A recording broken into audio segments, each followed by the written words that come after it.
News that's coming in. Army Chief's big statement coming in with regards to Operation Sindoor. Army Chief says Operation Sindoor did not end on the 10th of May. Hints at prolonged decisions beyond the battlefield. Army moved like a rhythmic wave during the operation. Big statement coming in from the Army Chief. He's now hinting that Operation Sindoor did not end on 10th of May. Prolonged decisions beyond the battlefield have now been taken. Army moved like a rhythmic wave during Operation Sindoor. Listen in. We think the 10th May the war finished. No, it continued for a long time because so many decisions were to be taken. And beyond that, of course, it will be difficult for me to share here.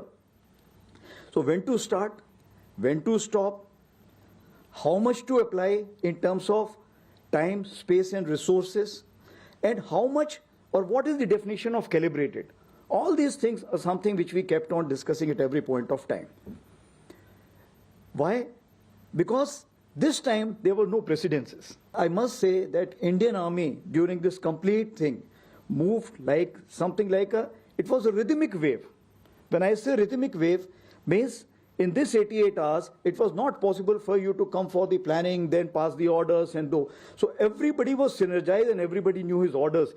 You may be thinking that 10th May the war finished. No. Story. Shivani, we just heard very clear statement coming in from the Army Chief also saying and patting the Army on the back, saying Army moved like a rhythmic wave during Operation Sindoor, and definitely the operation did not end on the 10th of May.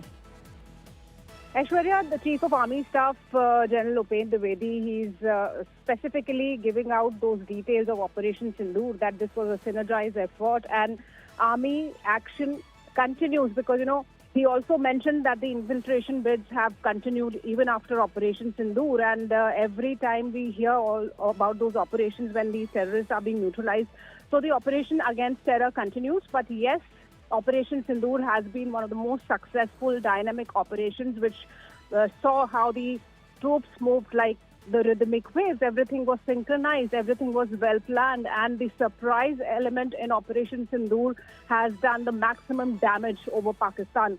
So Operation Sindoor still continues. We've been hearing from not only Prime Minister, the Defence Minister, now the Army Chief also, that the operation is just not stopping and any act of terror is act of war. So the preparedness at the borders is at the highest level and the counter-terrorist operations also continue. Aishwarya. Thank you, Shivani, giving us all those details. Army Chief's big statement coming in on Operation Sindoor. The operation did not end on the 10th of May.